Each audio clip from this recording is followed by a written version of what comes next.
Hi guys, current affairs funda में आप सभी का स्वागत है। मैं हूं आपके साथ अभिषेक शर्मा और आज के इस वीडियो सेशन में हम 12 अक्टूबर तक के सभी इंपॉर्टेंट करंट अफेयर्स कवर करने वाले हैं। हमेशा की तरह आप वीडियो को अंत तक जरूर देखिएगा, आज भी आपको काफ़ी कुछ जानने के लिए मिलेगा।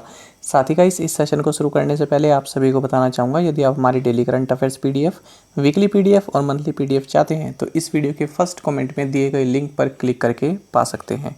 ज़्यादा जानकारी के लिए आप इस स्लाइड पर दिए गए सभी पॉइंट्स को जरूर पढ़ें। कोई भी आपका डाउट हो, कुछ भी आप पूछना चाहें तो हमें कमेंट बॉक्स में ज़रूर लिखें। तो चलिए फिर करते हैं शुरुआत इस वीडियो सेशन की। भारत जापान समुद्री द्विपक्षीय अभ्यास जीमैक्स का कौन सा संस्करण हाल ही में अरब सागर में आयोजित किया गया? ऑप्शंस हैं 5th, 6th, 7th या फिर 8th।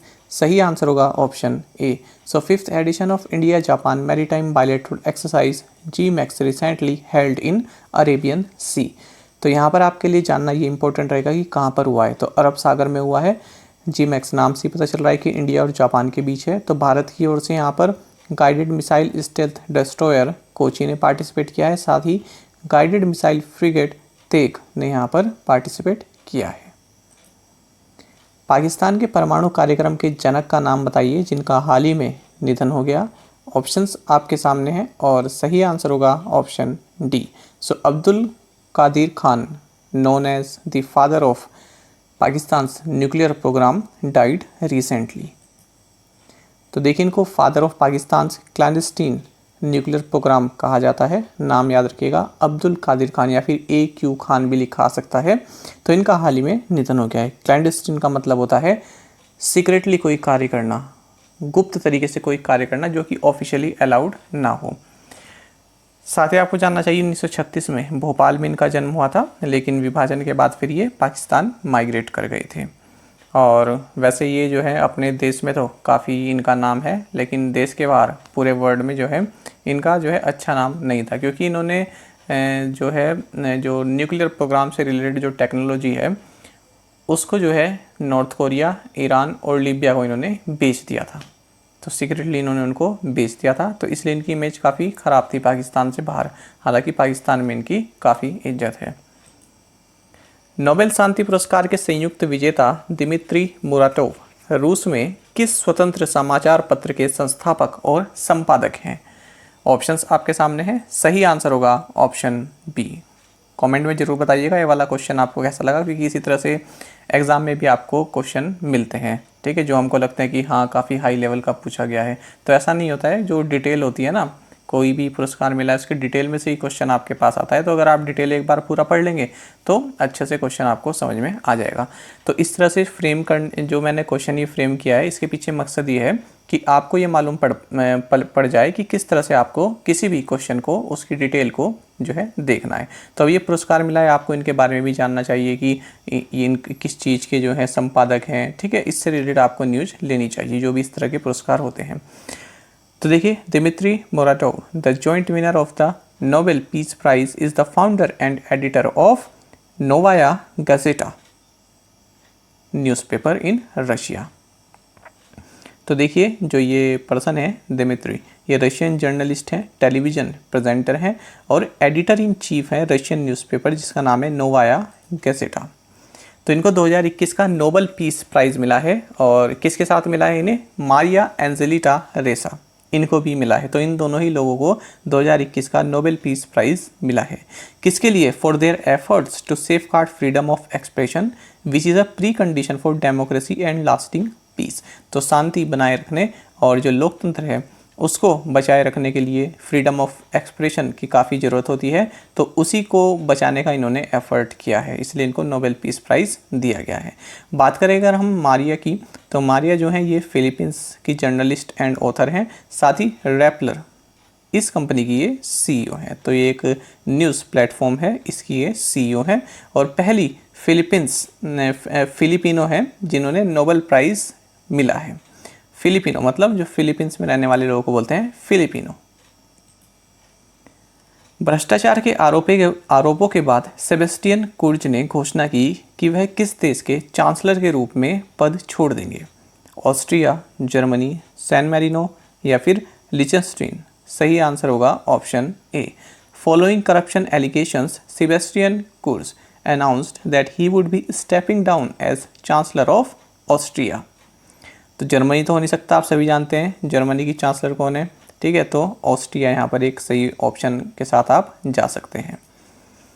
सो ऑस्ट्रिया के चांसलर हैं सेबेस्टियन कुर्ज। तो इन्होंने कहा है कि ये अपने पद से इस्तीफा दे देंगे क्योंकि कई तरह के करप्शन चार्जेस इनके ऊपर चल रहे हैं। बाकी आपको जानना चाहिए ऑस्ट्रिया की कैपिटल वियना है, करेंसी है यूरो। एक और क्वेश्चन देखेंगे, बहुत प्यारा क्वेश्चन बनाया नोबेल पुरस्कार से रिलेटेड। हाल ही में नोबेल पुरस्कार विजेताओं में से कौन बेरूत में पला बड़ा है और उन पर लेबनानी गृह युद्ध के दौरान विश्वविद्यालय में उग्रवादियों द्वारा कब्जा कर लिया गया था? ऑप्शंस आपके सामने हैं और सही आंसर होगा ऑप्शन बी। सही आंसर है ऑप्शन डी। तो डी है ये, ठीक है, इसके लिए माफ़ी चाहूँगा, ऑप्शन डी है ये। पहले क्या होता है ना, देखिए किस लिए होती है, मैं आपको बता देता हूँ ये गलती किस लिए होती है। देखिए पहले मैं चारों ऑप्शन लिख देता हूँ, ठीक है, तो उसमें क्या होता है मैं हर एक चीज़ बारीकी से करना पसंद करता हूँ।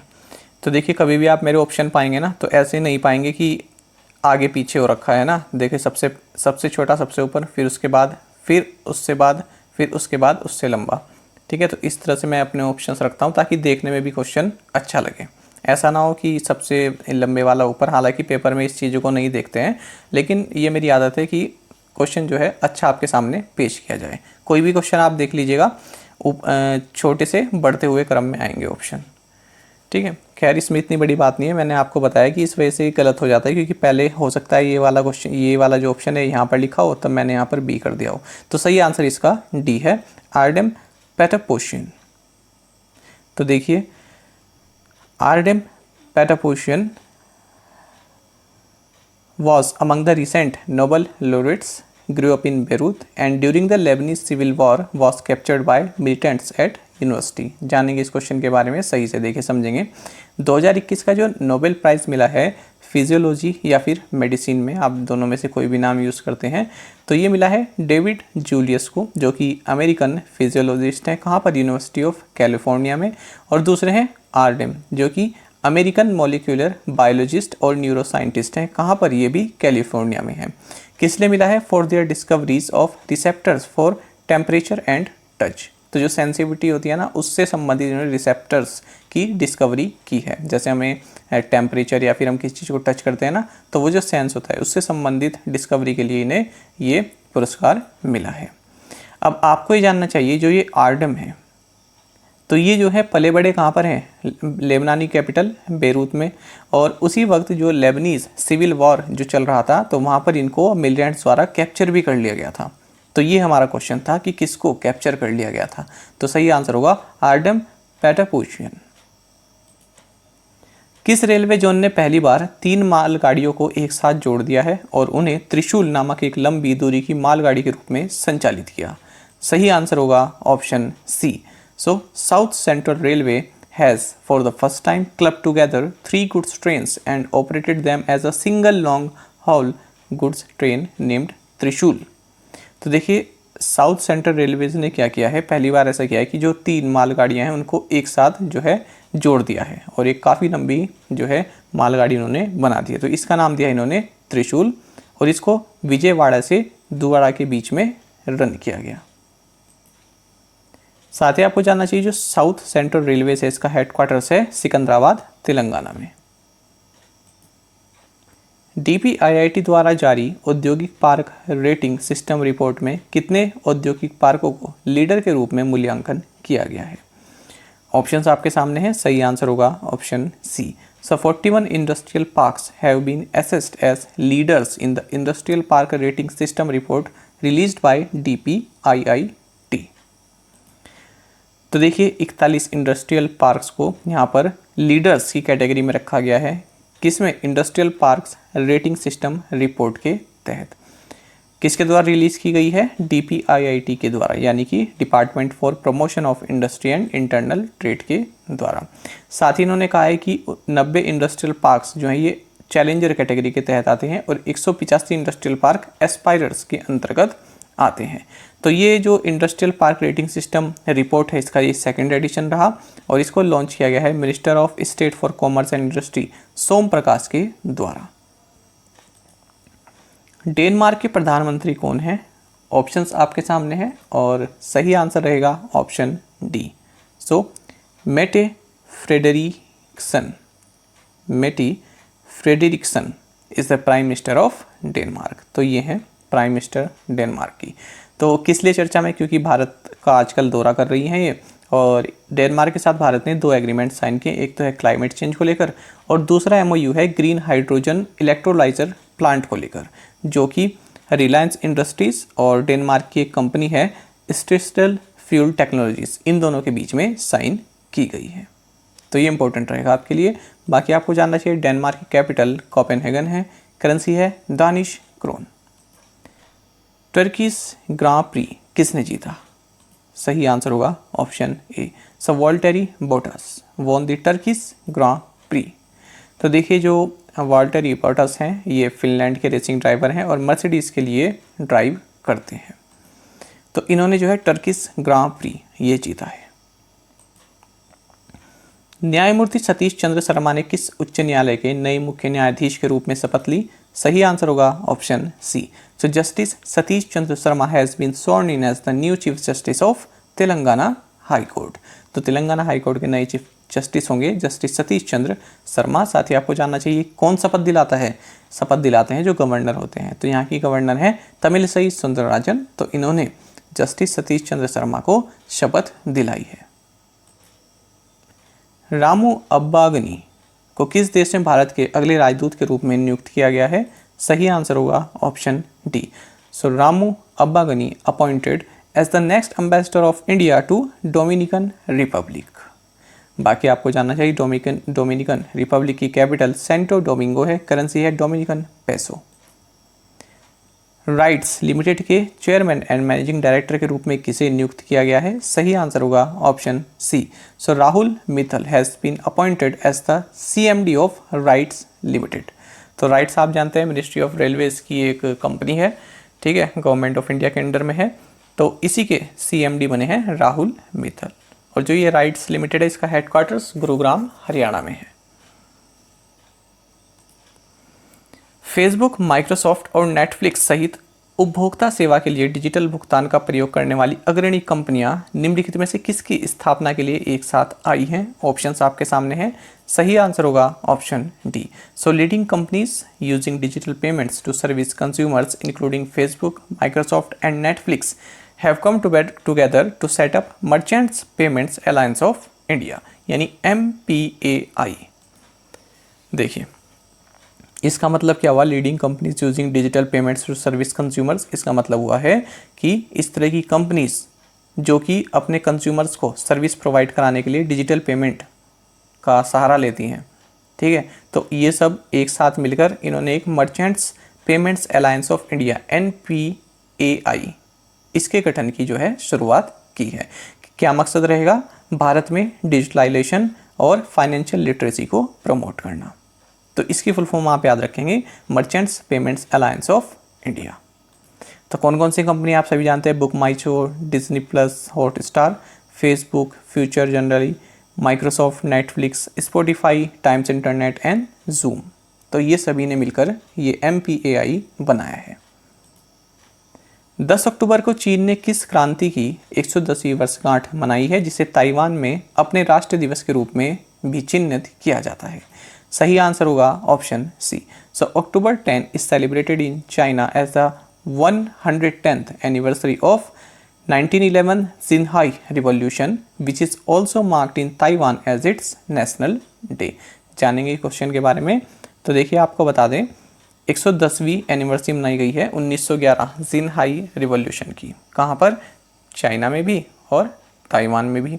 तो देखिए 1911 में क्या हुआ? 10 अक्टूबर के टाइम पे यहाँ पर क्विंग डायनेस्टी, ये लास्ट डायनेस्टी रही, तो इसका समापन हो गया था और रिपब्लिक ऑफ चाइना की स्थापना की गई। तो यहाँ पर जो है उसके बाद फिर चाइनीज़ सिविल वॉर चलता रहा, किनके बीच में? जो कम्युनिस्ट हैं और जो नेशनलिस्ट हैं उनके बीच में। तो कम्युनिस्ट रहे माओ जेडोंग, इनकी कम्युनिस्ट पार्टी थी, तो इनको यहाँ पर जो है विजय मिली और इन्होंने 1949 में पीपल्स रिपब्लिक ऑफ चाइना की स्थापना की। जबकि जो नेशनलिस्ट थे चियांग काई शेक, तो इनकी जो ये पार्टी है कोमिंटैंग पार्टी, ये जो है ताइवान जो है फ्लेड हो गई थी, यानी वहाँ पर इनको भागना पड़ा था। और वहाँ पर फिर उन्होंने अपना एक अलग अलग देश बनाया जिसका नाम रखा रिपब्लिक ऑफ चाइना। तो रिपब्लिक ऑफ चाइना कहते हैं ताइवान को, और पीपल्स रिपब्लिक ऑफ चाइना कहते हैं हम मेनलैंड चाइना, जिसको हम जानते हैं उसको। केयर रेटिंग के अनुसार वित्त वर्ष 22 के लिए बैंक ऋण कितने प्रतिशत की दर से बढ़ेगा? सही आंसर होगा option D. As per the CARE Ratings bank credit will grow at 7.5 to 8% for physical year 22। तो देखिए फिजिकल ईयर 22 के लिए जो बैंक क्रेडिट ग्रोथ है ये 7.5% से 8% के बीच में जो है वेरी कर सकता है, ऐसा कहा है केयर रेटिंग्स ने। बैंक ऑफ महाराष्ट्र ने खुदरा ऋण के लिए एक डिजिटल ऋण मंच लॉन्च किया है। आपको बताना जो बैंक ऑफ महाराष्ट्र इसके MD एंड CEO कौन है? सही आंसर है option A. So bank of Maharashtra has launched a digital lending platform for retail loans. Mister AS Rajeev is the MD and CEO of bank of Maharashtra. तो देखिए जो कस्टमर्स हैं वो होम लोन चाहते हैं, कार लोन चाहते हैं, तो बिल्कुल पेपरलेस प्रोसेस रहेगा और आप अपनी जगह चुन सकते हैं जहाँ पर इसकी फॉर्मेलिटीज़ हो, और टाइम भी आप अपने आप से चुन सकते हैं इस डिजिटल लैंडिंग प्लेटफॉर्म के माध्यम से। आपको जानना चाहिए बैंक ऑफ महाराष्ट्र के MD and CEO AS Rajeev हैं। हेडक्वार्टर्स पुणे में है। टैगलाइन है एक परिवार एक बैंक। भारतीय रिजर्व बैंक ने छोटे वित्त बैंकों यानी कि लघु वित्त बैंक जो होते हैं स्मॉल पेमेंट्स बैंक के लिए on tap special long term repo operation यानी SLTRO को कब तक के लिए बढ़ा दिया है? सही आंसर होगा ऑप्शन डी। काफ़ी इंपॉर्टेंट क्वेश्चन रहेगा। So Reserve Bank of India has extended the on tap special long term repo operations for small finance bank till December 31, 2021। तो देखिए जो special long term repo operations होता है इसका मतलब क्या होता है कि जो बैंक है ये रिजर्व बैंक ऑफ इंडिया से 1 से 3 साल तक की अवधि का लोन ले सकते हैं और उस पर जो इंटरेस्ट चार्ज होगा वो रेपो रेट ही चार्ज होगा। तो इससे क्या होता है बैंक्स जो है बैंकों को जो है ज़्यादा RBI को पे नहीं करना पड़ता है जो इंटरेस्ट वगैरह होता है, ठीक है। और इसकी वजह से क्या होता है बैंक जो कस्टमर को जो लोन देते हैं उस पर अपने रेट्स थोड़े कम कर लेते हैं। तो दोनों के लिए विन विन सिचुएशन ये रहती है। हालांकि इसमें RBI जो है गवर्नमेंट सिक्योरिटीज़ जो होती हैं बैंक के पास उनको गिरवी रख लेता है। तो इसी की जो है स्मॉल फाइनेंस बैंक के लिए अब इसकी डेट कितनी कर दी है? 31 दिसंबर 2021 कर दी गई है। तो यहाँ पर जो रिजर्व बैंक ऑफ इंडिया है ना ये जो स्मॉल फाइनेंस बैंक इनको 10,000 करोड़ रुपए प्रोवाइड करा रहा है कि आप इसमें से पैसा लीजिए और जो कस्टमर्स हैं जिनको इसकी ज़रूरत है उनको आप प्रोवाइड कराइए, और 10 लाख पर बोरोवर आप प्रोवाइड करा सकते हैं, यानी जो भी लेने वाला है जिसको चाहिए तो 10 लाख की मैक्सिमम लिमिट है। बाकी आपको बता दें ये फैसिलिटी पहले 31 अक्टूबर 2021 तक ही थी, तो अब इसको बढ़ाकर 31 दिसंबर 2021 तक कर दिया गया है। यहाँ पर आप देख सकते हैं 17 मई 2021 को जो है सबसे पहले 10,000 करोड़ रुपए यहाँ पर नोटिफाई किया गया RBI द्वारा। 3 साल के लिए ये जो है इसकी वैलिडिटी रही। उसके बाद फिर अब 10,000 रुपये में से यदि कुछ अमाउंट बचा है जो कि डिस्ट्रीब्यूट नहीं हो पाया उसके लिए RBI ने अलग अलग ऑपरेशन किए। फिर 15 जून को भी किया, फिर 15 जुलाई को, फिर 17 अगस्त को, फिर 15 सितंबर को और फिर 14 अक्टूबर को अब करने वाला है। ठीक है, तो आई होप आपको ये समझ में आ गया होगा। आगे बढ़ते हैं। RBI ने तत्काल भुगतान सेवा यानी IMPS के लिए प्रति लेन देन सीमा 2 लाख रुपए से बढ़ाकर कितनी राशि करने की प्रस्ताव की घोषणा की? सही आंसर होगा option D. The Reserve Bank of India has announced a proposal to increase the per transaction limit for the immediate payment service from rupees 2 lakh to 5 lakh rupees। देखिए friends, immediate payment services IMPS आपने सबने सुना होगा। तो अब इसमें जो पर ट्रांजैक्शन लिमिट है उसको 2 लाख रुपए से बढ़ाकर 5 लाख कर दिया गया है, लेकिन ये SMS और इंटरेक्टिव वॉइस रिस्पॉन्स सिस्टम के लिए वैलिड नहीं है। आपको बता दें जो SMS है या फिर IVRS यानी इंटरेक्टिव वॉइस रिस्पॉन्स चैनल है इनके लिए प्री ट्रांजैक्शन लिमिट 5,000 रुपये की है। KBL उत्सव 2021-22 किस बैंक से संबंधित है?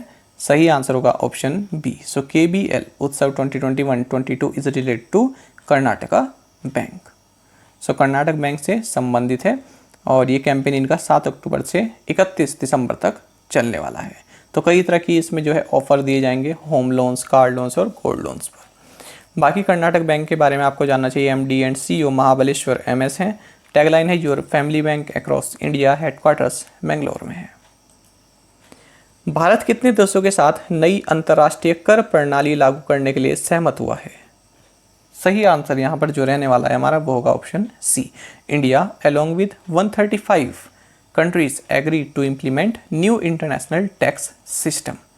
यानी कि टोटल तो 136 कंट्री हैं और यदि हम इंडिया को लग रखें तो कितनी बची फिर बाकी की 135। तो India along with 135 countries agree to implement new international tax system. तो देखिए इस बारे में हमने एक सेपरेट वीडियो भी बिल्कुल सिंगल टॉपिक ये पढ़ा था जब ये पूरा मामला चल रहा था मिनिमम टैक्स रेट का।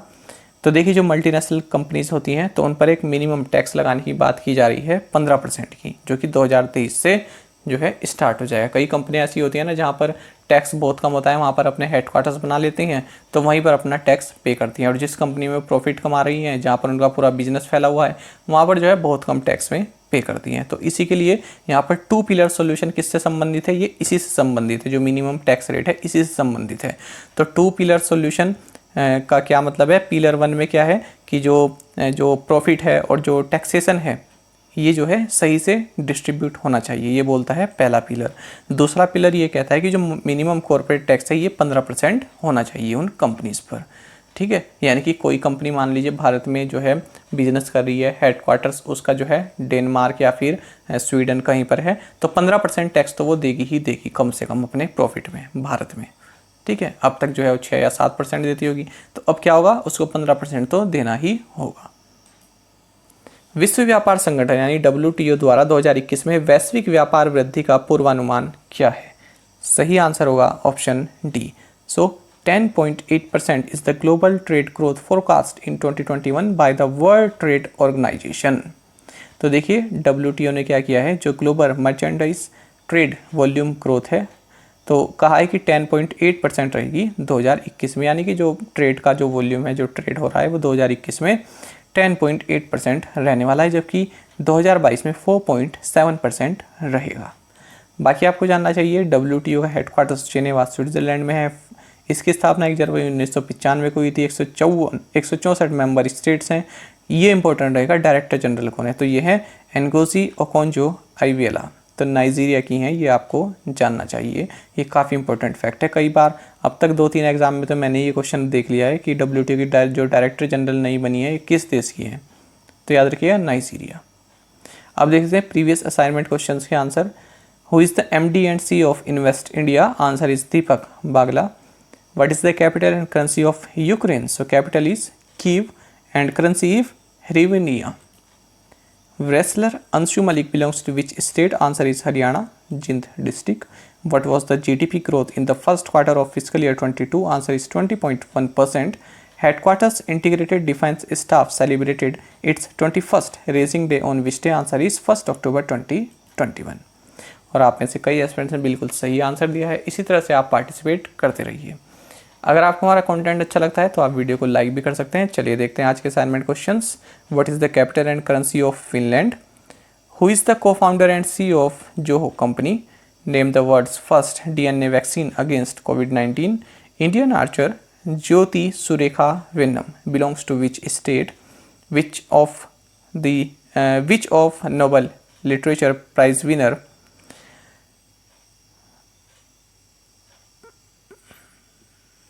ठीक है, which of Nobel literature prize winner Abdulrazak Gurnah Nobel was once shortlisted for Booker prize? देखिए जब मैंने आपको ये क्वेश्चन बताया था तो उसमें भी बताया था, ये आपका काफ़ी इंपॉर्टेंट है। देखिए क्वेश्चन का मतलब क्या है, बिल्कुल सही क्वेश्चन फ्रेम है।